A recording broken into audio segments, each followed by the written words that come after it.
हे friends, स्वागत है आप सभी का movie stock movie explain channel पे, जिस पर आज मैं रीकैप करने वाली हूँ आयरन हार्ट के एपिसोड 1st to 3rd को। तो चलिए बाप का टाइम बिल्कुल भी ना वेस्ट करते हुए शुरू करते हैं इस वीडियो को, वो भी स्पॉइलर वार्निंग के साथ। लेकिन उससे पहले मेरी एक छोटी सी रिक्वेस्ट, वीडियो को लाइक, शेयर और चैनल को सब्सक्राइब करने की।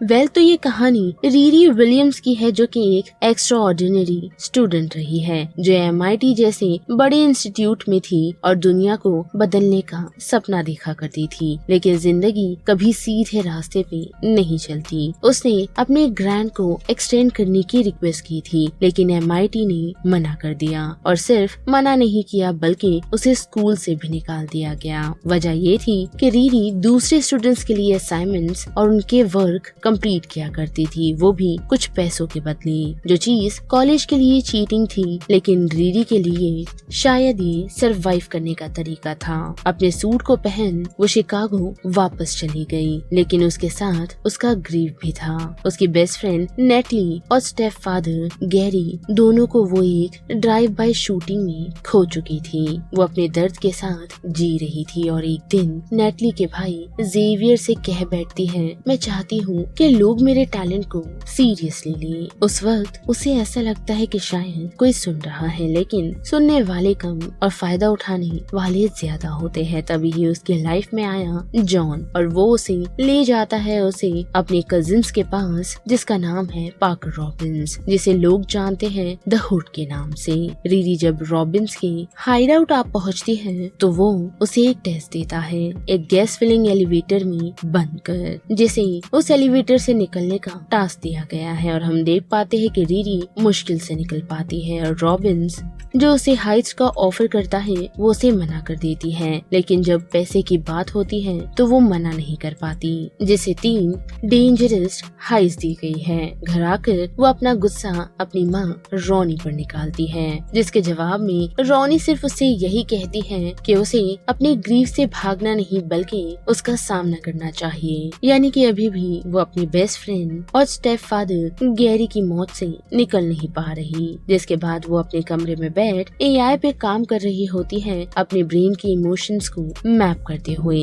लेकिन जब वो AI एक्टिवेट होता है, उसका फेस सेम नेटली जैसा होता है, जिसे देख रीरी हैरान है, क्योंकि नेटली जब इस दुनिया में नहीं, वो रीरी के AI के कारण लौट आई है। यानी कि जिस दर्द से वो भागने की कोशिश कर रही थी, अब वो उसे सामने दिखने लगा है। जिसके बाद बड़ी सेकेंड एपिसोड में तो हम देख पाते हैं कि रीरी अब द हुड की गैंग का हिस्सा बन चुकी है, जिनका नेक्स्ट टारगेट TNL कंपनी है, जो शिकागो के फ्राइट टनल्स को प्राइवेट हाईवे में बदलने वाली है। पर इस प्रोजेक्ट से लोकल कम्युनिटीज को काफी नुकसान होगा और गैंग का ये प्लान है कि उनके डेमोन्स्ट्रेशन को पूरी तरह बर्बाद कर दिया जाए, वो भी एक वायरस के थ्रू, और बाद में उन्हीं के साथ डील कर ली जाए। लेकिन प्रॉब्लम ये है कि रीरी का सूट अभी भी कम्प्लीटली रेडी नहीं है। तभी ही उसकी हेल्प करते हुए उसकी AI नेटली पहुंचती है। वो बताती है कि लोकल ब्लैक मार्केट में आम डीलर्स जो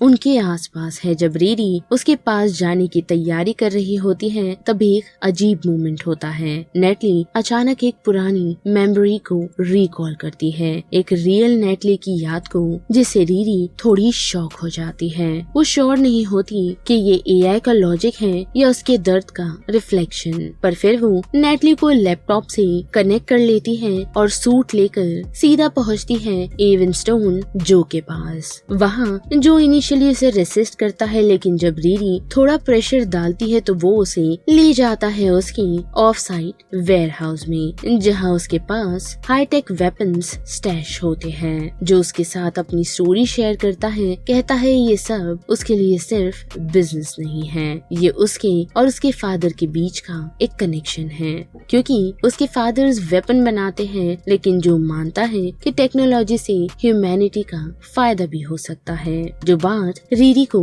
काफी पसंद आती है। साथ ही साथ हम देख पाते हैं कि वो सूट कंप्लीट करने में उसकी हेल्प करता है और इसी दौरान नेटली क्वाइटली रीरी के होम डिवाइस में एस्केप कर जाती है, जिस कारण वो रॉनी से मिल पाती है। और फिर अगले दिन हम देख पाते हैं कि TNL की हाइस्ट शुरू हो जाती है। सब कुछ प्लान के मुताबिक चल तो रहा होता है, लेकिन एक पॉइंट पर नेटली रीरी के सूट में ग्लिच कर देती है। उसके इमोशंस ओवरलोड हो जाते हैं, जिस कारण रीरी के हाथों से वायरस वाला हार्ड ड्राइव गिर जाता है। लेकिन वो दोनों, रीरी और नेटली, मिलके एक बैकअप प्लान बनाते हैं उसे बंद करने का। वही पार्कर सक्सेसफुली TNL के CEO शैला को ब्लैकमेल करता है, एक डील साइन करवाता है जहां उसकी गैंग अब TNL के ऑफिशियल पेरोल में आती है। अब वही हम देख पाते हैं कि रीरी जो सिचुएशन से एस्केप करने ही वाली होती है, तो उसका सामना एक गार्ड से हो जाता है। लेकिन नेटली फिर से ग्लिच कर जाती है, वो भी पैनिक के कारण, और तभी ही पार्कर पहुंच उस गार्ड को शूट कर देता है। और वहां से निकलने के बाद नेटली रीरी से बात करती है और उसे बताती है कि वो पैनिक कर गई थी क्योंकि उसे नेटली की मौत याद आ गई। लेकिन साथ ही साथ पार्कर कुछ ज्यादा ही उसकी पावर्स को कंट्रोल कर रहा है, जिससे उस पर भरोसा नहीं किया जा सकता।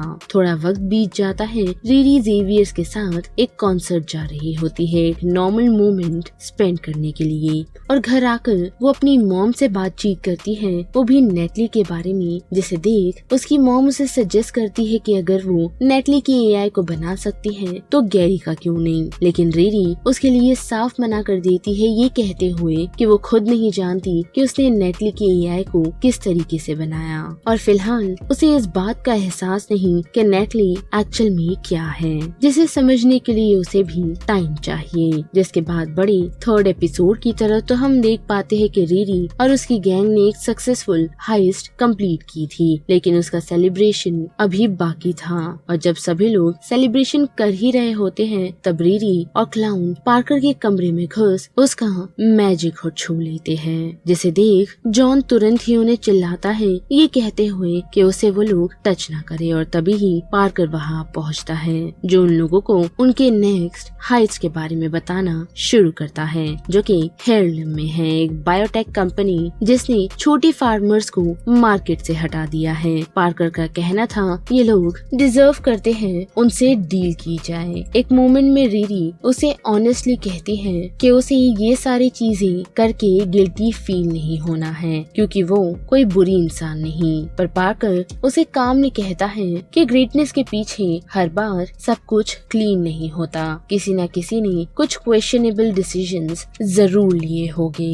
और फिर उसने उसके हुड के बारे में ये कहा कि उसका हुड अनस्टॉपेबल उसे बनाता है, जिसके साथ साथ हम ये देख पाते हैं कि रीरी की AI नेटली जो इमोशनली और सेल्फ अवेयर होती जा रही है, वो ये चाहती है कि उसे रीरी के सूट से अटैच कर ना रखा जाए। वो रीरी को फोर्स करती है कि वो सूट को जल्द से जल्द अपग्रेड करे। इसी बीच रीरी को पता चलता है कि गैंग मेंबर रैम्पेज की डेथ हो गई है। वो कंफ्यूज और क्यूरियस होती है और डिसाइड करती है कि उस हुड का एक पार्ट वो कट करेगी ताकि वो उस हुड के बारे में और जान सके। लेकिन उसके लिए उसे चाहिए एक स्पेशल कवर, जिसके लिए वो पहुंच जाती है फिर से जो के पास। लेकिन जैसे ही वो जो के पास पहुंचती है तो देख पाती है कि जो इंजर्ड है, किसी एक्सपेरिमेंट के दौरान उसे चोट आ गई थी। और उसी दौरान जब वो मेडिकल सप्लाईज ढूंढ रही होती है तो रीरी के हाथ ऐश से भरा हुआ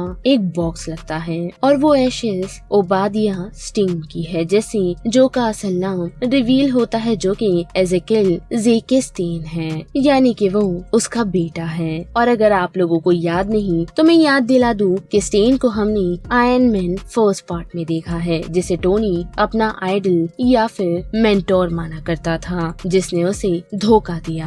और अब बात करें जेके की तो हम देख पाते हैं कि वो रीरी को यही कहता है कि वो उसके फादर जैसा नहीं बनना चाहता, बल्कि उसे इस बात का भी डर लगा हुआ है कि रीरी जो कर रही है वो उसे उसी रास्ते पर ना ले जाए। जिसके जवाब में रीरी उसे ऑनेस्टली ये शेयर करती है कि जो सूट वो बना रही है वो उसके स्टेप फादर गैरी के लिए बना रही है, क्योंकि वो टोनी स्टार्क के फैन थे और उसके अकॉर्डिंग वो सारी चीजें ठीक करना चाहती है। जैकी उसे समझता है और फाइनली उसे बायोमेस स्किन दे देता है, जो रीरी को कंसीलमेंट के लिए चाहिए था। हाइस के दिन रीरी अपने सूट को नेटली को देती है और खुद स्नीक इन कर पार्कर के रॉब का एक टुकड़ा कट कर लेती है। जब पार्कर सीईओ हंटर मेसन से नेगोशिएट कर रहा होता है, लेकिन जैसे ही वो कटर यूज करती है डिटेक्शन सिस्टम ट्रिगर हो जाता है। कार्बन डाइऑक्साइड रिलीज होना शुरू हो जाती है और सभी लोग पैनिक हो जाते हैं। पार्कर गुस्से में मेसन को मार देता है। फिर वो और नेटली टीम को रेस्क्यू करते हैं। एस्केप के दौरान रीरी का सामना जॉन से होता है। जॉन जब देखता है कि रीरी के हाथ में पार्कर का हुड का पीस है, वो अज्यूम करता है कि रीरी ने पार्कर को मार दिया। वो कन्फेस करती है कि उसने ही रैम्पेज को मारा था और फिर होती है उन लोगों के बीच फाइट। नेटली टाइमली आकर रीरी को बचा लेती है और जॉन को वही छोड़ दिया जाता है, जिस कारण उसकी मौत हो जाती है। और रीरी जब घर पहुंचती है